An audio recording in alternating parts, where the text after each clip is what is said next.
9월 26일 화요일 새벽 예배 하나님 앞에 드리겠습니다. 사랑하는 하나님 아버지, 9월의 마지막 주간 보내고 또 명절이 있는 한 주간들을 보내게 됩니다. 이 한 주간을 보내면서 하나님 우리와 함께 하시고 또 특별히 가족과 함께 할 때에 하나님 그 속에서 하나님의 화평과 화목을 이루게 하시고 그 시간들을 통하여 하나님의 아름다운 교제가 가족들 가운데 일어날 수 있도록 주님 도와주십시오. 오고 가는 길 중에 있는 사랑하는 우리 성도들 주님 지켜주시고 하나님께서 이 가을의 계절에 열매 맺을 수 있도록 주님, 이른 비와 늦은 비의 은혜를 주신 주님, 하나님께서 그 은혜의 비를 우리에게 내려주시기를 소망합니다. 추수를 위한 은혜가 열매를 맺기 위한 하나님의 절대적인 은혜가 필요한 것을 고백합니다. 오늘도 하나님 말씀으로 나아갈 때에 오직 주님 한 분만 바라보며 나아가는 우리의 시선이 고정된 삶 살 수 있도록 주님 도와주십시오. 사랑하는 예수님의 이름으로 감사하며 기도합니다. 아멘. 우리 찬송가 425장 함께 찬양 드리시겠습니다. 찬송가 425장입니다.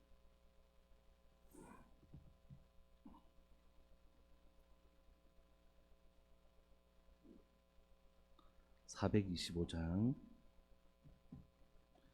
주님의 뜻을 이루소서.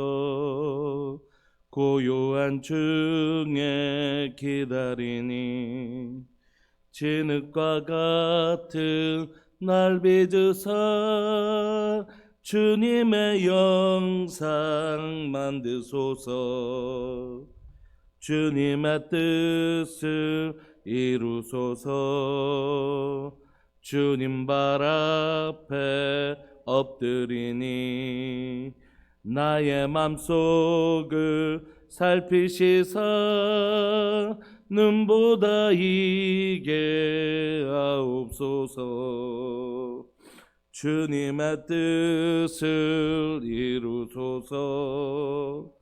병들어 몸이 피곤할 때 권능의 손을 내게 펴서 강건케 하여 주옵소서.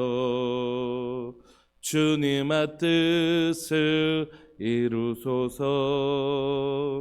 온전히 나를 주장하사 주님과 함께 동행함을 만민이 알게 하옵소서. 아멘. 아멘. 우리 하나님 말씀 히브리서 12장 12절부터 17절까지 함께 보시겠습니다. 히브리서 12장 12절부터 17절까지입니다.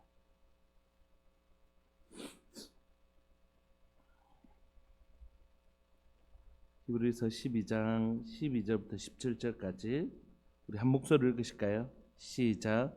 그러므로 피곤한 손과 연약한 무릎을 일으켜 세우고 너희 발을 위하여 곧은 길을 만들어 저는 다리로 하여금 어그러지지 않고 고침을 받게 하라. 모든 사람과 더불어 화평함과 거룩함을 따르라. 이것이 없이는 아무도 주를 보지 못하리라. 너희는 하나님의 은혜에 이르지 못한 자가 없도록 하고 또 쓴뿌리가 나서 괴롭게 하여 많은 사람이 이로 말미암아 더럽게 되지 않게 하며 음행하는 자와 혹 한 그릇 음식을 위하여 장자의 명분을 판 에서와 같이 망령된 자가 없도록 살피라. 너희가 아는 바와 같이 그가 그 후에 축복을 이어받으려고 눈물을 흘리며 고하되 버림바가 되어 회개할 기회를 얻지 못하였느니라. 아멘. 저희는 이제 히브리서 마지막 후반부를 달려가고 있습니다. 후반부에는 계속해서 중간중간마다 진리를 가르쳐 주시고, 그러니까 너희들 이렇게 살아라, 이렇게 권면이 이루어져 있는 것이 히브리서의 특징입니다. 진리는 이것이니까 너희는 이렇게 살아라. 특별히 이제 11장 12장부터는 그런 권면이 집중되어 있습니다. 믿음으로 사는 사람들에 대해서. 그래서 오늘 12절부터 읽어야 되지만 12절을 좀 읽어내려면 앞에 부분을 조금 연결해서 읽으면 좋을 것 같습니다. 12장 1절에 보시면 이러므로 우리에게 구름같이 허다한 증인들이 있으니 모든 무거운 것과 얽매기 쉬운 죄를 벗어버리고 인내로서 우리 앞에 당한 경주를 하며 믿음의 주여 또 온전하게 하시는 이인 예수를 바라보자. 그는 그 앞에 있는 기쁨을 위하여 십자가에 참으사 부끄러움을 개의치 아니하시더니 하나님 보좌 우편에 앉으셨느니라. 그러므로 구약에 있는 수많은 믿음의 선배들 뿐만 아니라 그 하이라이트 가장 정점에 계신 예수님을 소개하면서 그가 믿음으로 끝까지 그 길을 갔을 때에 그 앞에 뭐가 있었냐면 그는 그 앞에 있는 기쁨을 위하여 십자가를 참고 부끄러움을 개의치 아니하셨을 때 하나님께서 결국 그에게 주신 것은 하나님 보좌 앞에 앉는 것입니다.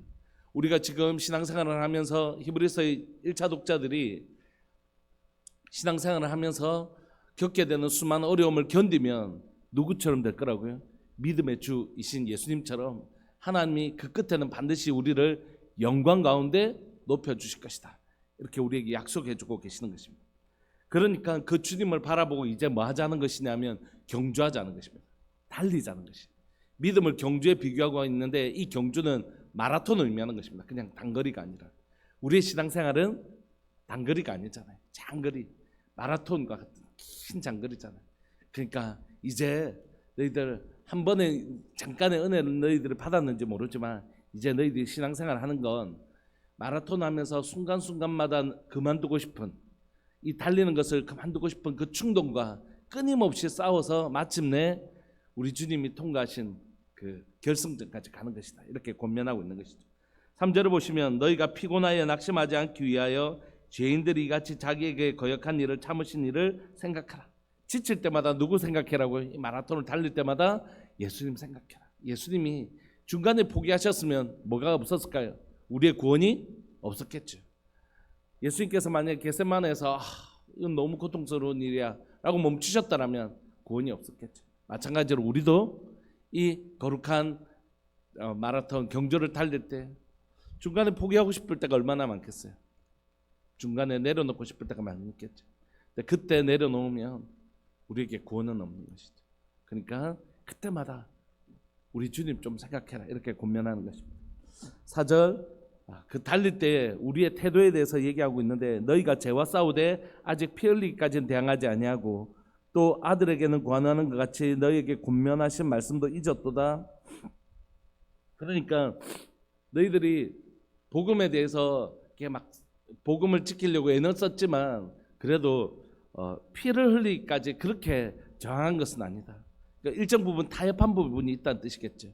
신앙생활을 하면서 어느 정도 자신이 이 고통으로부터 이 핍박으로부터 견뎌내기 위해서 일정 부분 유대교하고 타협하기도 하고 또 로마의 지배 아래 있으면서 타협하기도 하고 일정 부분 계속해서 적당히 이렇게 타협해가면서 신앙생활을 하는 것이 아주 완전히 하나님 앞에서 이 나의 순수한 신앙을 지키기 위해서 죽으면 죽으리라는 태도로 신앙생활을 한 건 아니었다라고 그들의 타협하는 태도에 대해서 얘기하는 것이죠. 제가 예수님 믿고 예수님 믿고 저희 가정에서 막 핍박받을 때 제 어머니와 저희 아버지가 이제 막 핍박을 하시니까 제 어머니가 한 번은 저를 부르셔서 뭐라고 하시냐면 우리 성당 안 갈래 그러시더라고요. 왜 그러냐면 이제 제사도 해도 되고 거기는 제사도 해도 되고 술도 마셔도 되고 이렇게 한다니까 우리 그 비슷한 거 아이가 그러니까 막 니도 한 발짝 양보하고 나도 한 발짝 양보해서 우리 그렇게 하자 이렇게 얘기를 하시더라고요. 우리에게 끊임없이 우리의 삶에 그뿐만이겠습니까? 우리 직장생활하면서 사회생활하면서 사실 끊임없이 우리에게 찾아오는 요 정도 야 맑은 물에는 고기 안 산다더라. 그렇게 하면 안 된다 하면서 주위에 사람 없다 하면서 어떻게 이 세상에 그렇게만 살 수 있냐. 그렇게 끊임없이 사단은 우리에게 또 세상은 우리에게 그렇게 유혹하거든요. 내 성경은 뭐라고 얘기하냐면 아니 죽으면 죽으리라. 피 흘리기까지. 진리의 문제는 제가 그렇게 말씀드렸죠. 이게 방법의 문제는 타협하셔야 돼요. 예를 들어서 교회 무슨 예를 들어서 마이크는 어떻게 할 것인가 그건 전문가에게 맡기고 듣고 그럼 이렇게 하는 게 좋겠네요 하고 타협을 해야 돼요. 자기 주장만 해갖고 안 되죠. 전체 사람들에게 가장 필요한 방법을 채택해야 됩니다. 진리가 아닌 것과 똑같은 방식으로 대하면 안 되는 것이에요.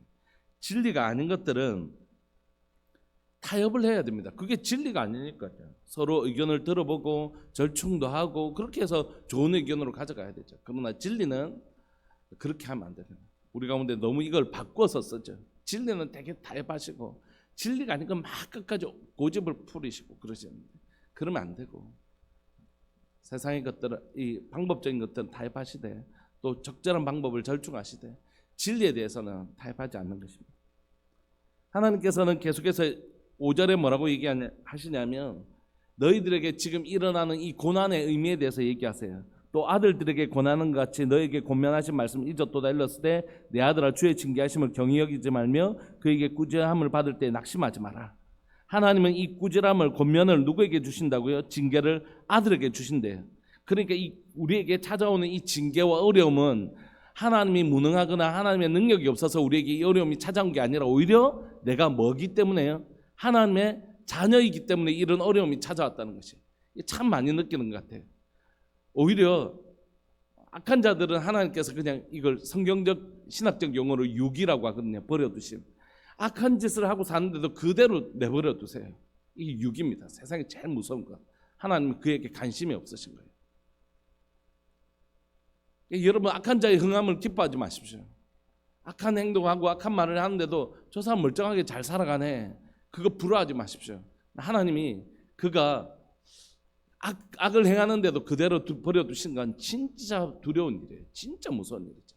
여러분 어떤 부모가 자녀가 잘못하고 있는데 그냥 내버려 두겠어요? 매를 들죠. 고치려고 하죠. 징계하죠. 그러므로 성경은 우리에게 찾아온 이 어려움과 이 징계적 성격의 어떤 고난들이 우리가 하나님이 능력이 없거나 또는 하나님께서 우리를 버리셨거나 그런 뜻이 아니라 오히려 우리가 하나님의 아들이고 하나님의 자녀라는 확실한 증거라는 것입니다. 그래서 하나님은 이 징계를 통하여 우리를 정말 아버지 닮은 사람으로 만들어 가신다는 것이죠. 이 시간이야말로 자녀들에게 주신 특권과 같은 시간이라고 얘기하는 것입니다. 7절 너희가 참음은 징계를 받기 위함이라 하나님이 아들과 같이 너희를 대우하시나니 어찌 아버지가 징계하지 않는 아들이 있겠느냐 이렇게 얘기하는 것이죠. 징계를 다 받는 것이거늘 너에게 없으면 사생자여 친아들이 아니라고. 그러니까 이 고난이 우리가 잘못된 길을 걸어가는데도 하나님의 징계가 없다는 건 굉장히 두려운 일입니다. 내가 정말 잘못하고 있고 정말 이런 일을 하고 있는데도 하나님의 징계가 없으면 정말 두려운 일이죠. 9절 또 우리 육신의 아버지가 우리를 징계하여도 공경하였거든. 아버지가 징계를 해도 우리가 막 아버지가 뭐야 뭐 이렇게 하지 않잖아요. 요즘 뭐 이상한 상황들 제외하고는. 하물며 모든 영의 아버지께 더욱 순종하며 살려 하지 않겠느냐. 우리가 이런 고난을 받을 때 더욱더 하나님의 말씀이 오신지 집중하면서 하나님의 말씀에 순종하며 나가야 된다는 것이죠. 10절 그들은 잠시 자기의 뜻대로 우리를 징계하였거니와 오직 하나님은 우리의 유익을 위하여 그의 거룩하심에 참여하게 하느니라. 그러므로 여러분 이 고난이 우리를 어디로 데려간다고요? 하나님의 거룩하심으로 데려가는 것입니다. 11절 무릇 징계가 당시에는 즐거워 보이지 않죠. 누가 징계를 원하겠습니까? 누가 징계를 원하겠습니까? 그러나 이렇게는 얘기할 수 있습니다. 징계가 즐거운 일이 아니고 징계가 자청할 수 있는 일은 아니지만 틀림없이 그 징계가 우리를 진짜 거룩한 사람 만들어요. 진짜 거룩한 사람 만들죠. 그 고난을 통하여 마음이 낮아지고 하나님을 더 바라보게 되는. 그래서 그 징계는 그의 거룩하심, 하나님의 거룩하심에 참여하게 되고요. 11절 후에 그로 말미암아 연단받은 자들은 뭐와 어디에 들어갔냐면 의와 평강의 열매를 맺게 되는 것입니다. 의라는 단어는 거룩함이란 단어와 거의 동일한 단어로 볼 수 있다고 생각해요. 그 다음에 하나님과의 평강의 열매를 맺게 됩니다. 여기 이제 우리가 오늘 살펴볼 본문에도 나오는데 여러분 저 한 번만 봐주시겠습니까? 거룩함과 평강이란 단어는 결국 어디서 유대인들에게서는 어디에서 발생하는 단어냐면 하나님 앞에 나아갈 때 생기는 단어예요. 제가 죄를 지었잖아요. 하나님께 나아가려고 하는데 두 가지가 없어요. 하나는 거룩함이 없고 하나는 하나님과의 관계에 샬롬이 깨어져 있잖아요. 샬롬이라는 단어가 내 마음에 지금 평안하다 이런 뜻이 아니라고 말씀드렸죠. 샬롬이라는 단어는 관계적 단어입니다. 너희 두 사람 사이 좋냐 이렇게 할 때 사이 좋다는 단어는 혼자 할 수 없는 관계적 언어잖아요. 샬롬이란 평강의 단어도 하나님과 우리의 관계를 의미하는 단어거든요. 근데 하나님 앞에 나갈 때 내가 죄가 있으면 두 가지가 없는데 한 개는 샬롬, 한 개는 거룩함. 이 두 가지가 없는 것이거든요. 그럼 대속제물을 통하여 우리가 제물을 하나님 앞에 드리면 그때 우리의 죄가 사해지고 거룩함을 얻게 되고 하나님과의 샬롬. 그래서 성소로 제사장들이 우리를 대신해서 성소에 들어가서 떡을 먹기도 하고 그렇게 하는 것이잖아요. 그러므로 이 단어는 하나님과의 관계를 나타내는 단어입니다. 근데 이 단어가 제사를 통해서 이스라엘 백성들에게는 이루어졌는데 오늘 성경은 뭐라고 얘기하냐면 너희들이 고난을 통하여 바로 그거 얻게 될 거라. 고난을 통하여 하나님 앞에서의 거룩함과 하나님 앞에서 평강, 관계의 회복을 얻게 될 것이다. 이렇게 얘기해요. 그러니까 이것이 예배만큼 소중한 시간이다. 이 고난이 마치 너희들에게 하나님 앞에 예배드리는 것과 같은 시간이에요. 누가 제물일까요? 예수님께서 제물이시겠지만 지금 이 고난에서는 누가 제물일까요? 마치 우리의 제물. 내가 제물처럼 고난받는 그 시간들을 통하여 내가 지금 정결케 되어지고 평강을 누리게 된다는 것입니다. 그러니까 너희들에게 찾아온 그 고난을 해석하는 힘을 우리에게 가르쳐주는 것입니다. 여러분, 성경을 해석하는 것이 왜 중요하냐면 성경을 해석한 사람이 삶을 해석할 수 있기 때문입니다. 우리가 성경을 해석하는 근본적인 목적은 뭐냐면 우리가 우리의 삶을 해석하기 위함이거든요. 오늘 내 삶에 왜 이런 일이 일어났을까? 사람들이 궁금해하죠. 하나님, 나 별로 잘못된 것도 없는데 왜 하나님 내 삶에 이런 일이 일어났을까요? 그래서 우리가 욥기를 통해 그 어려움을 해석해내지 않습니까? 왜 나는 하나님께서 이런 약속 주셨는데 약속이 빨리 이루어지지 않지? 우리가 아브라함의 삶을 통하여 그런 우리의 삶을 해석해내지 않습니까? 그러므로 성경을 해석하는 것이 왜 중요하냐면 그래야지 오늘 내 삶에 일하시는 하나님의 뜻을 분별할 수가 있는 것이에요. 여러분, 성경 잘 해석하시기를 소망합니다. 성경 읽으면서 성경을 잘 해석하는 은혜가 있기를 소망합니다. 읽고 무슨 뜻인지 이해하는 것이죠. 그럴 때 내 삶에 일어난 일을 하나님께서 나를 아브라함처럼 나를 단련하시는구나.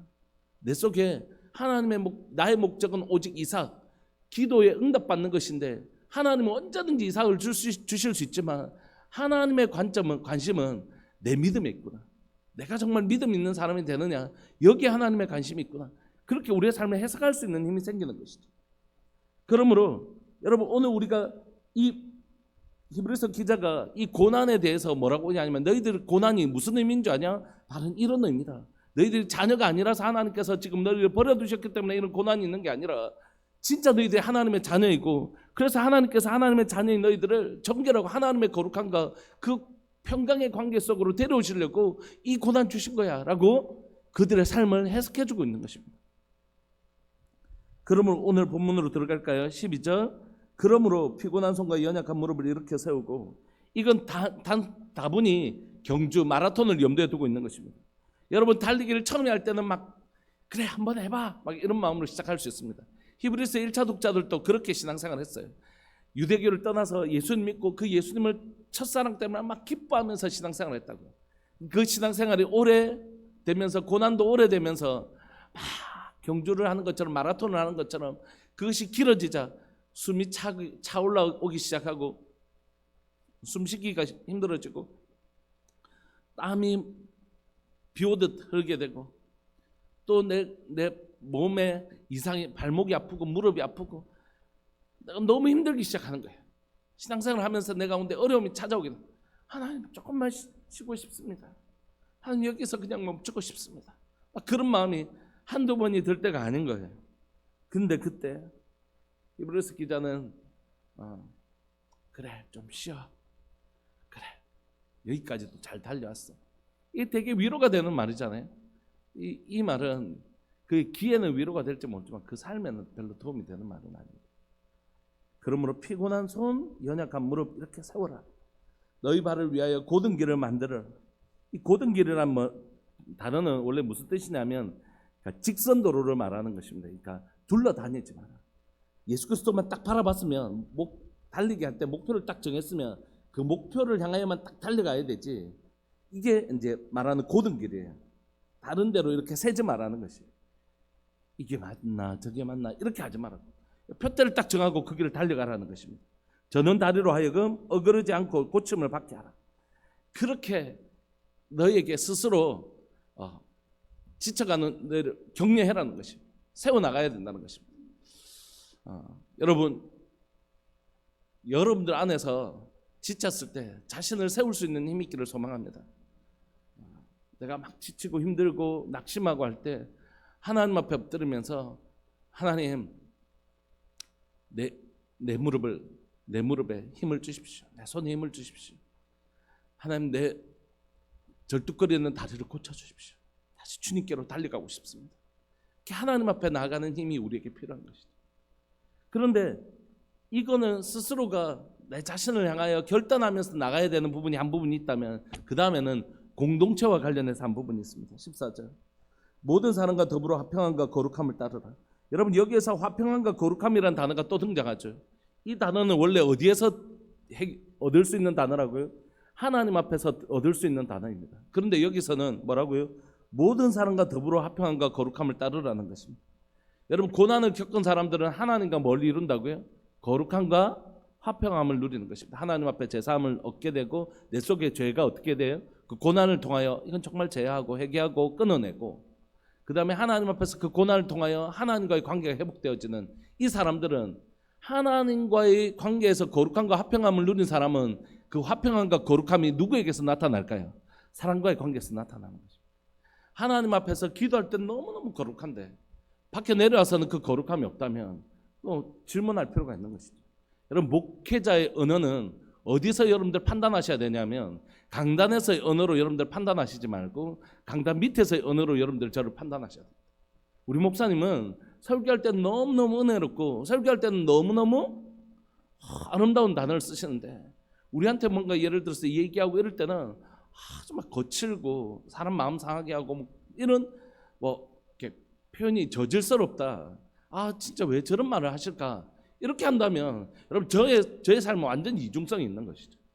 그렇다면 둘 중에 얻는 것이 제 진짜 모습이겠습니까? 말할 필요 없이 강단 밑에서의 제 단어가 저의 언어입니다. 여러분 기도하시잖아요. 우리 장로님들 대표 기도하시고 우리 수요일날 우리 성도님들 기도하시는데 여러분 그 사람들의 기도의 언어와 일상의 언어 중에서 누가 어떤 언어가 그 사람의 진짜 언어겠습니까? 예, 그 사람이 일상의 언어가 그 사람 진짜 언어입니다. 기도할 때 욕하시는 분 혹시 보셨어요? 강단에서 욕을 하시는 분들 가끔 너무 두려운 일입니다, 여러분. 강단에서까지 욕하면 뭐 어떻게 하겠다는 건지 모르겠어요. 그거 진짜 위험한 일입니다. 여러분 기도할 때 욕하시는 분 잘 못 보셨죠? 기도할 때는 잘 욕 안 합니다. 근데 집에 가서 애들 뭐라 할 때 막 이렇게 그럴 때 그게 자기 언어예요. 그게 자기 언어. 우리의 삶은 하나님과의 관계 속에서 힘을 얻어서 어디서 증명하는 것이라고요? 사랑과의 관계에서 증명하는 것입니다. 여러분 예배 드리러 오셔서 하나님으로부터 은혜 받으시기 바랍니다. 하나님으로부터 거룩함의 능력 받으시기 바랍니다. 하나님의 공급하심을 누리기를 바랍니다. 그런데 그 예배가 온전한 예배였는지를 증명하는 것은 예배 시간이 아니라 예배 이후의 삶입니다. 직장에서 가정에서 우리 남편이 요즘 예배 열심히 드리더니 말도 바뀌고 주를 이렇게 그게 그분이 예배의 성공자였는지 어떻게 알아요? 우리가 여기 예배 다 들고 갔는데 누가 하나님이 받으실 만한 예배를 드렸는지 어떻게 알아요? 모르죠. 그 삶으로 돌아가면 알 수 있는 것입니다. 저희 아버지는 막노동을 하시는 분이셨는데 입이 거셨어요. 초등학교도 제대로 안 나오셨으니까 입이 되게 거셨단 말이에요. 그런데 예수님을 믿고 나서 저희 아버지가 얼마나 아름답게 변하셨는지 육두문자를 쓰시고 그러신 분이셨는데 예수님 믿고 나서 우리가 그렇게 아버지 혹시 뭐라고 기도하시냐고 우리가 그렇게 여쭤보면 저희 아버지 너희 엄마 사람들 눈에 내가 죽고 나면 너희 엄마 사람들 눈에 꽃이 되고 열매 되게 해달라고 그렇게 기도합니다. 우리 아버지에서 나올 수 있는 단어가 아니에요. 그렇게 말씀하시죠. 예, 저는 예수님을 안 믿다가 예수님을 믿어서 변화된 분들을 많이 보잖아요. 근데 저는 저희 아버지가 제 앞에서 복음의 능력을 보여주신 너무 대표적인 사례라서 복음이 한 사람을 저렇게 바꿔내는구나. 복음은 이렇게 능력 있는 것이다. 너무 확신하는 것이다. 여러분, 그러니까 우리가 질문해 봐야 돼요. 복음은 나를 변화시켰는가? 하나님과 하나님의 연단은 나를 변화시켰는가? 내가 신앙생활 20년, 30년 하고 명색이 목회자인데 내 가정에서 우리 자녀들의 이게 사용하는 내 언어는 어떤 것인가? 내 삶의 모습은 어떤 것인가? 강단 밑에서의 삶은 어떤 것인가? 질문하고 또 질문해야 되는 거죠. 그래서 하나님은 그 고난을 통해 하나님 앞에 연단받은 사람들은 반드시 그것이 어디에서 드러난다고 말씀하시냐면 사람들 안에서 그것이 드러난다는 것입니다.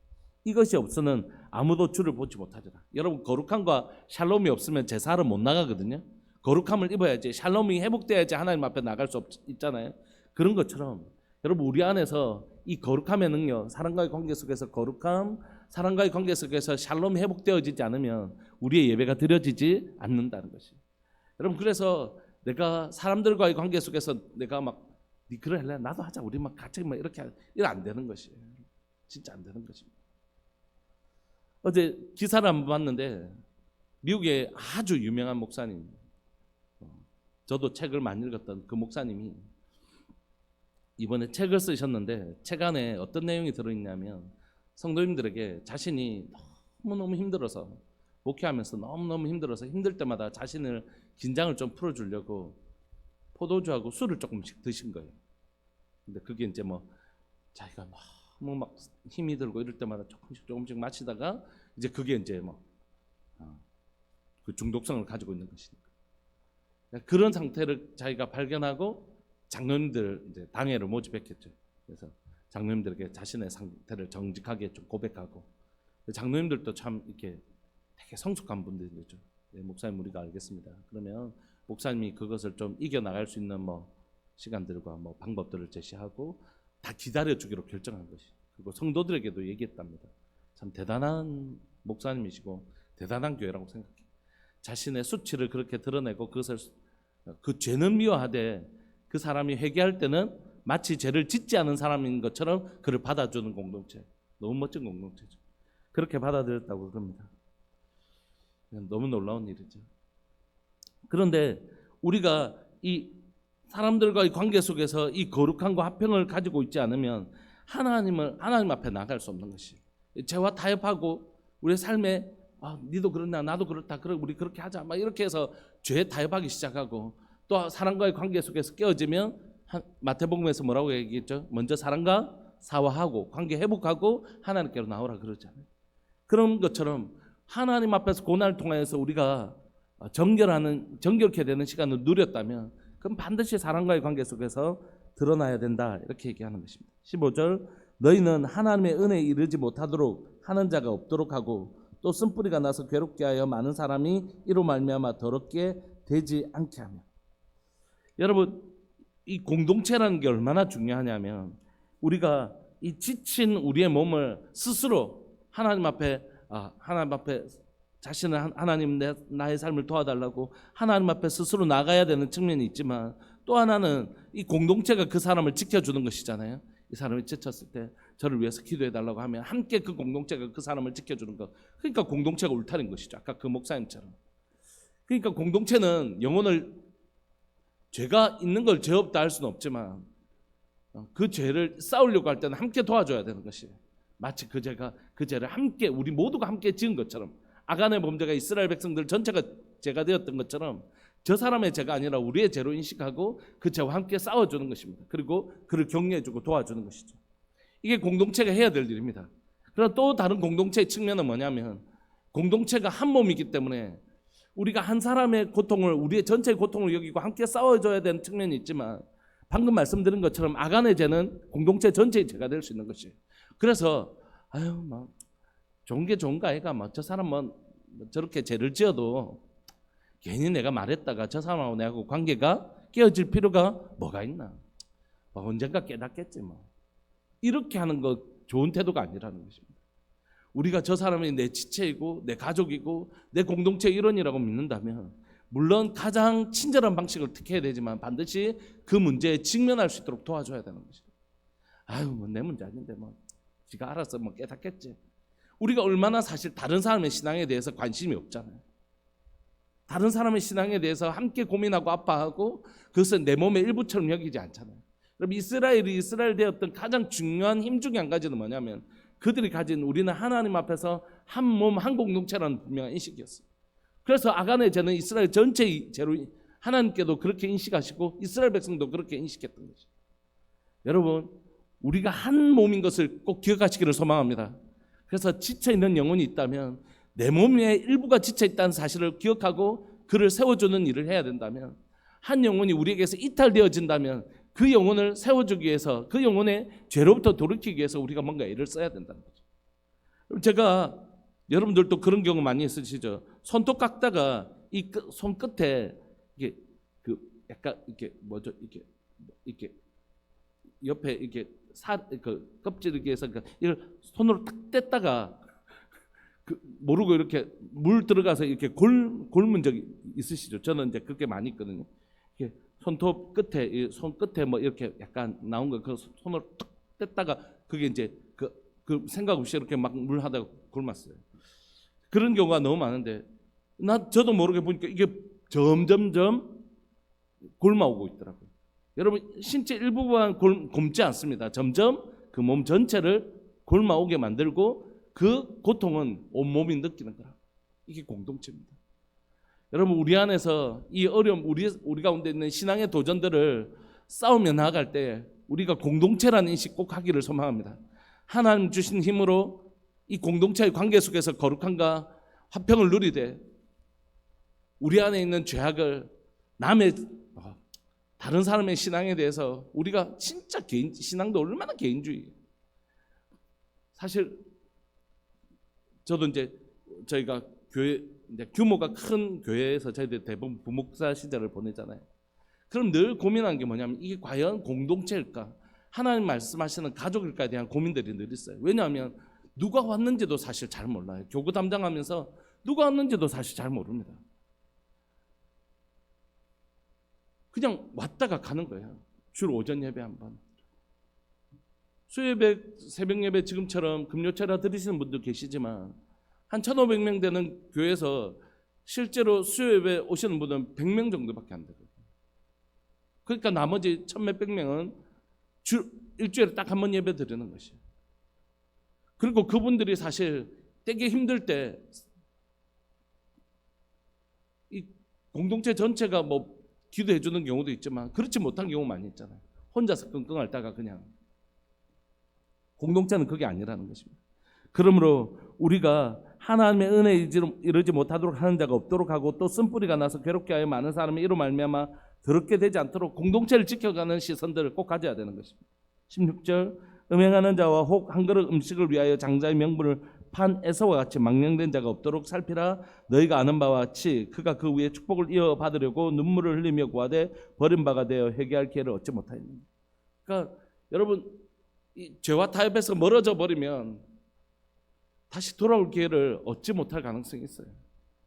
물론 깨닫고 돌아오시는 분들도 계시지만 그렇지 않는 경우를 많이 보게 되는 것 같습니다.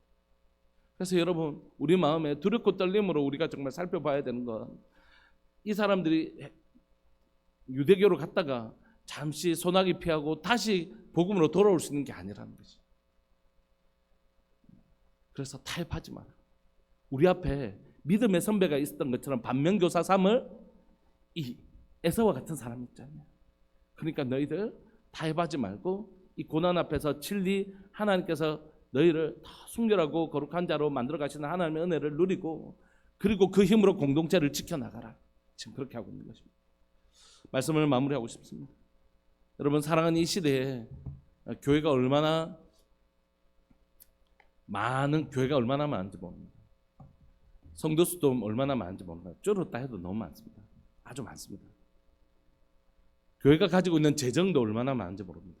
예수 믿는 사람 중에 위정자들들, 정치인들이나 경제인들이 얼마나 많은지 모릅니다. 그럼에도 불구하고 교회가 여전히 교회 다음을 드러내지 못한 유일한 이유는 거룩함을 상실했기 때문입니다. 여러분 교회가 크다고 사람들이 나도 예수 믿어야 되겠다 이럴까요? 그렇지 않습니다. 우리가 자신들과 다르게 살아날 때 저 바보 아니야? 왜 이렇게 소년되는데도 저런 삶을 살지? 그런 사람이 여기서 궁금함을 느끼고 매력을 느끼는 거죠. 와, 저 사람은 어떻게 해서 저런 삶을 살 수 있는 힘이 생기지? 여러분 오늘 우리가 하나님께서 우리를 때로는 찬물에 때로는 더운 물에 우리의 인생을 가지고 장난치시는 분이 아니십니다. 하나님 우리의 인생을 하여 하나님 전지전능하신 하나님이 하실 수 있는 최선을 다해서 우리를 양육하고 계십니다. 가장 좋은 방법으로 우리를 정금과 같게 빚어가고 계십니다.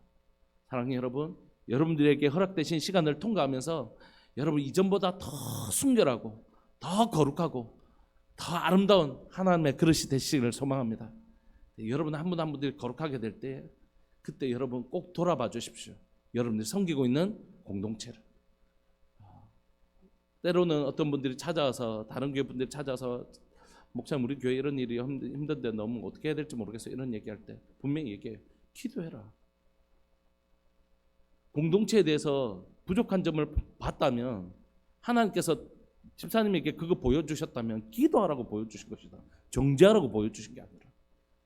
여러분들이 정금과 같게 되었을 때에 여러분들 그 정금과 같게 된 은혜가 여러분들의 공동체를 위하여 꼭 사용되어지기를 소망합니다.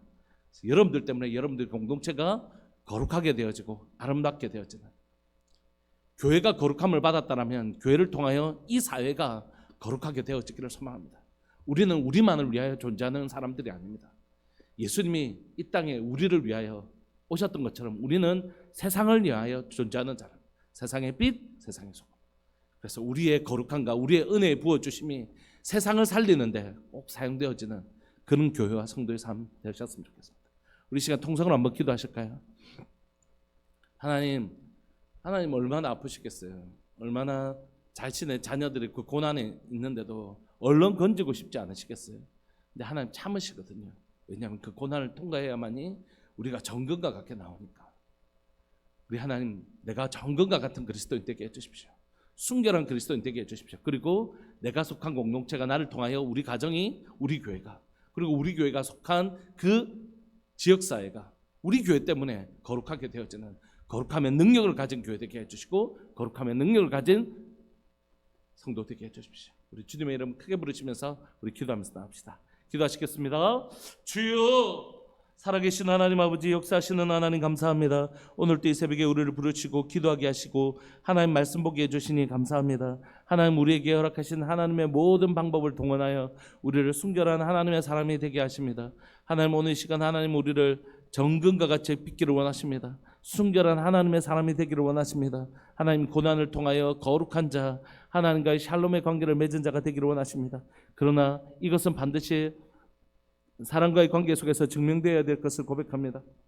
사랑하는 하나님, 내가 좋은 하나님의 사람인 것이 이 강단에서의 설교로 또는 기도를 통하여 하나님 증명되어지는 것이 아니라 우리 가정생활에서 가족과의 시간을 보내면서 아내와의 관계 속에서, 우리 아이들과의 관계 속에서 내가 정말 좋은 아버지인 것이, 하나님 좋은 하나님의 사람인 것이, 그리스도인 것이 증명되어지게 해주시고, 성도들과의 하나님이여, 이 강단 밑에서의 우리 성도들과의 삶에서 정말 좋은 사람, 좋은 그리스도인으로서의 하나님의 특징을 가져내는 사람 되게 해주십시오.